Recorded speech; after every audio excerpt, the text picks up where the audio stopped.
Hello again. Welcome to Unit 2, Class 2. We're going to speak about routines. Remember, we discussed these meet groups in Mendoza. One of the meet groups was the Get Fit Mendoza. What do? They exercise. They exercise on Saturdays. So let's read the sentences. We meet in the park on Saturdays. We run, walk, and do exercise together. We also play football or do yoga. We don't stay at home, we move. So, in these sentences, can you identify the action, the verb, the activity? Here, meet is the activity. Here, run, walk, and do exercise. Here, play and do. And here, don't stay. And here, move. So these are activities that are repeated. Every Saturday, they meet and they exercise.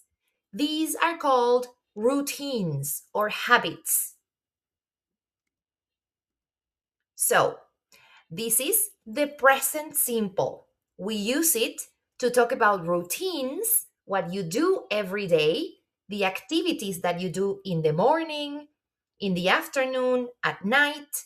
For example, I wake up every day at 7 a.m. I have lunch every day at 1 p.m. So these are my routines. They are also habits. Probably not routines, but they are actions that are repeated. They are personal actions that you repeat every day.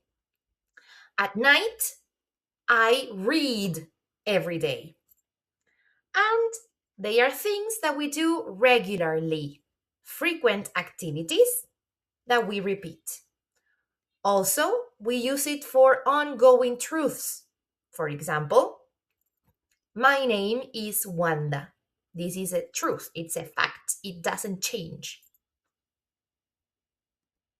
How do we form the simple present for habits and routines? In the positive, we use the verb in the infinitive form, base form, no changes. I go, we watch. In the negative, we add an auxiliary that is don't or do not. I don't go to cooking groups. No. For the questions, we need to use the auxiliary do. Do you go to a group? So you see, we move the auxiliary at the beginning, and then the subject, the person, and then the verb. This is a yes no question. So, do you go to a group? Yes, I do. Or, no, I don't. And this is an information question. What language do they speak? They speak Spanish. So, now you're going to go down and click and practice a little bit.